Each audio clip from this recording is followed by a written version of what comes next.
These days, music is available to an almost unlimited extent and in good quality. Only one place doesn't quite satisfy the demanding ears.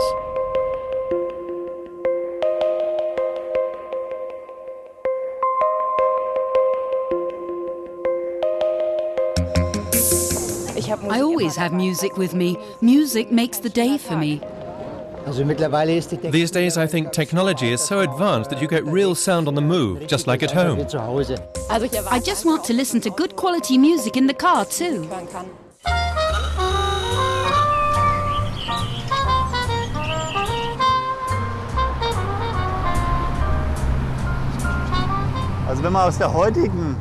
When you look at present-day developments in acoustic and sound, of course you realize that some things were certainly taken into account then. The car engine sounds magnificent, very good, in fact quiet in normal operation. But what you really notice is that nowadays we have to consider the transmission of sound to the interior in all its aspects. And when we drive in a low gear, you don't really hear the engine, but the transmission noises are very much to the fore. In those days, they attached the engine and gearbox directly to the bodywork. Nowadays, one uses elastic bearing blocks for the engine and gearbox to keep all those vibrations back.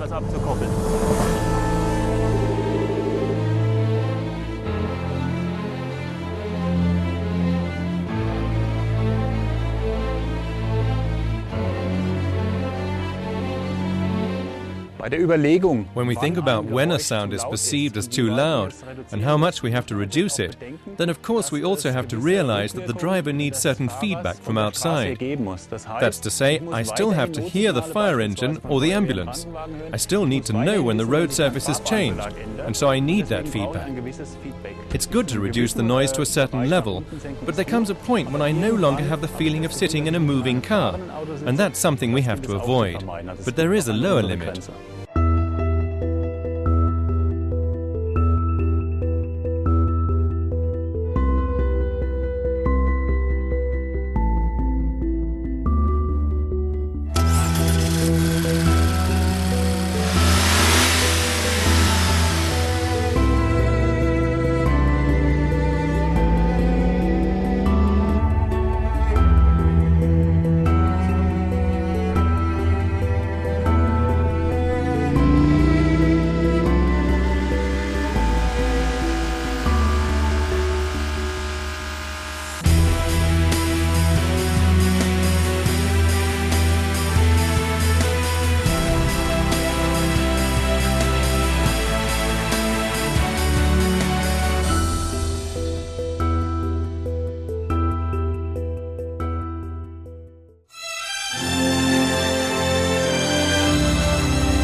When we here at Bang & Olufsen is making a sound system for an Audi, then we don't use microphones and analyzers and computers a lot to tune the cars.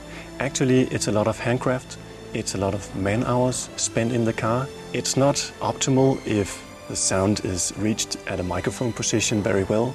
It's more important that if we play music, then it should sound correct in the listener's ears.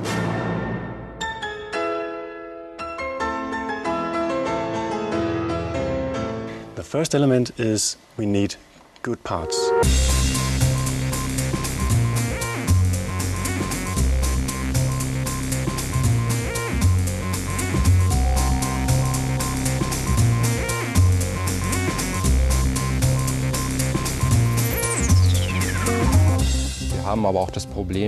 We also have the problem that loudspeakers are built into places where they can really only perform relatively poorly. For example, in the doors. The doors aren't closed cavities. They also tend to resonate. They tend to rattle. And if you feed 125 watts into such a loudspeaker, then you're going to get a very poor sound. That's why in the advanced sound system we have a proper hi-fi cabinet, just like at home.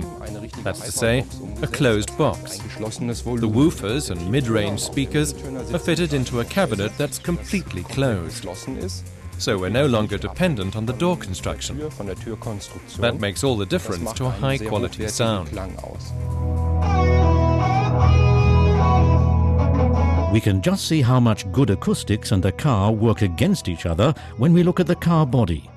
If you feed the sounds from an electric guitar not to a loudspeaker as usual, but to the bodywork, then the bare structure starts to vibrate like the diaphragm of a loudspeaker.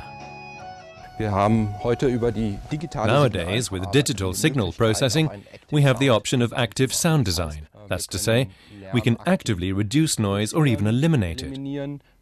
But we can also add some if we want. If I have a noise that blots out a music signal, then I increase the signal so that it's just above the noise level. Then I can hear it again. In psychoacoustics, we talk about masking of sounds.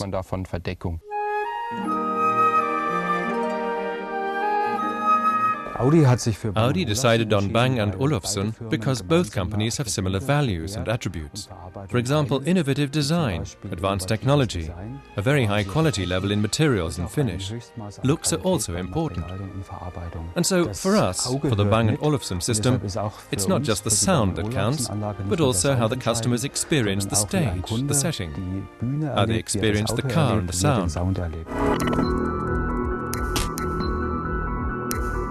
Our design philosophy very much built on the Bauhaus tradition. The form and the function is matched together in a way, creating products with great harmony. In the car, which is a very functional product, it was very challenging for us to implement this Bauhaus tradition, this harmony between form and function. Craftsmanship in the details, the way we use advanced materials, the way we use aluminium, man-machine interface, and this type of core competence. It's very important for us to implement these core competences also in the solutions which we together with Audi. For the music lover at the wheel, this comes full circle with the aspect of connectivity. Working on the plug-and-play principle, you can also connect an iPod, MP3 player or a Bluetooth device to the hi-fi components without any problems.